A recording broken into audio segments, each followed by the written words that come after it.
Let me bring in Congressman Mike Gallagher, and I want to start with TikTok. You call it digital fentanyl. TikTok, which is owned by a company named ByteDance, which is based in China, essentially reporting to and or owned by the Chinese government, however you want to look at it. But explain to why you call it digital fentanyl.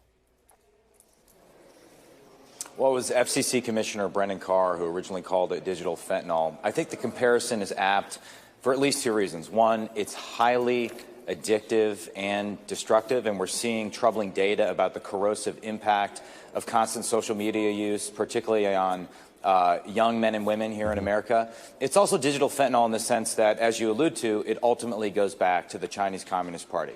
TikTok is owned by ByteDance. ByteDance is effectively controlled by the CCP. So we have to ask whether we want the CCP to control what is on the cusp of becoming the most powerful media company in America. That is very troubling. And so I was glad to see my colleagues in the Senate pass in unanimous fashion a ban of TikTok on government devices. I think we should do the same in the House and expand that ban nationally. Look, I want to put up TikTok's statement. They did give us one. And this is what they say. TikTok's objective is to unite people through creative and entertaining content, not to divide with misinformation that polarizes people. We treat misinformation with the utmost seriousness and take a multi-pronged approach to stopping it from spreading while elevating authoritative information and investing in digital literacy education to help get ahead of the problem at scale. But this is not about misinformation with TikTok. I want to get more at your concern. And I'm curious, are you more concerned about the Chinese government having our data, which one might argue they already do, or are you more concerned about the fact that that the algorithm we know nothing about, and they can turn it on or turn it off to say what they want to say in any moment to billions of users around the world? Well, I'm concerned about a few things. I am concerned about the Chinese government effectively compiling dossiers filled with our data. But you're right to suggest that predates TikTok, right? I remember getting a letter after the OPM hacked because my military records potentially would have been compromised. That gives them enormous leverage. For example, anytime an American is operating in China or if there's something our intelligence community needed to do. I'm concerned about that. I'm concerned about TikTok's ability to track your location, track your keystrokes, track what websites you're visiting, even when you're not using the app. I'm concerned about the lack of transparency around the algorithm, which is addicting kids. But I think what's most pernicious is the fact that since a lot of young men and women in America increasingly turn to TikTok to get news, what if they start censoring the news, right? What if they start tweaking the algorithm to determine what the CCP deems fit to print? That's incredibly dangerous. That's as if in 1958 we allowed the KGB and Pravda to buy the New York Times, the Chicago Tribune, and the Washington Post. That actually probably understates the threat. I think it's a multi-pronged threat we need to look at. Is this something with TikTok that you think, can they create an American version, or do you think there's just no way to split this company up to protect Americans?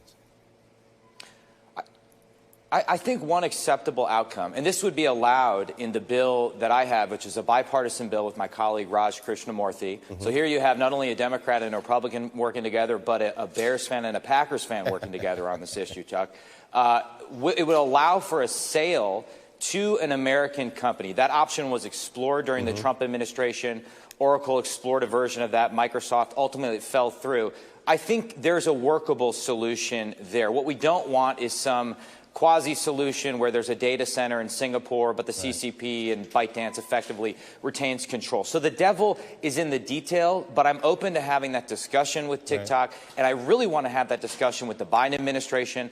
I don't think this should be a partisan issue. I want to work with them, and I think the Senate vote that we were talking about earlier is evidence that this isn't a partisan issue. What's your level of concern about the Russian investment into Telegram and the Saudi government's investment into Twitter?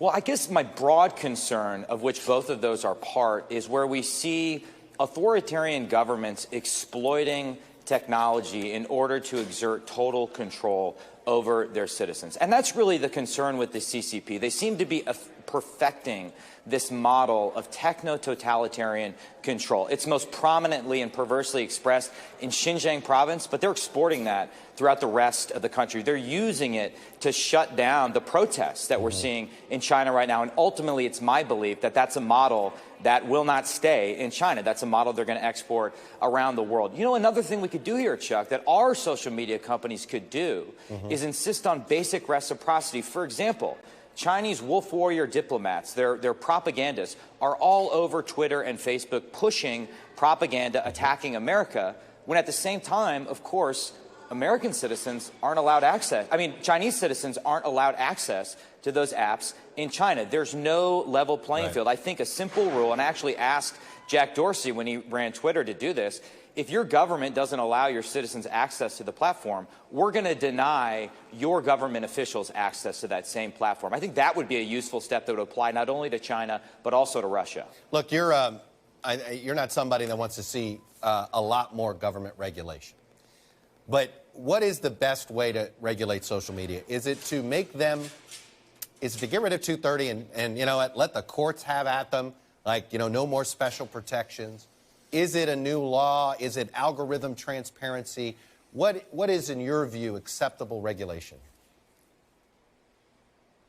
Well, I do think more transparency around the algorithms is necessary, and I liked what Senator Klobuchar was saying on that front. My only concern with the 230 repeal is that it might accidentally increase censorship on social media. In other words, if these platforms are now liable for what people that use them say, would they not just kick people off proactively? So I think a better framework might be mandate data portability across platforms so you're able to bring your network to whatever platform has the best content moderation policy and best transparency that you like, combined with something called neutrality in the stack, where in contrast to Twitter or Facebook, which are private companies that can have different content regulation strategies, Amazon Web Services, for example, kind of the infrastructure of the internet, couldn't deny someone access to their services just because they don't like their political belief or, you know, what they think about this or that political issue. I think that's kind of the framework I have in mind. But I'm open to having that conversation. I listened to your interview with Senator Klobuchar closely, and you know, I'd love to go over across the hill and talk to her about her ideas. Just to put this, is this a case of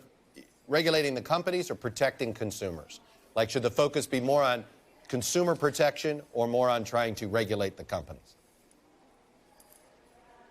For me, it's the latter. It's consumer protection. And, you know, one thing that we don't really think about is, you know, these complicated user agreements that we all just click automatically. Perhaps it's unreasonable for us to expect your average American citizen to read, you know, the 5,000 word.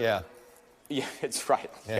But we in Congress should do a better job of understanding that and translating that and communicating it to the American public and to our constituents in a way that they understand. So I think there are a variety of things we can do. When it comes to our kids, I think, you know, listen, the government can't raise your kids, can't protect your kids for you. I have 2 young daughters. It's my responsibility to raise them into healthy adults. But there are certain sensible things we can do in order to create a healthier social media ecosystem.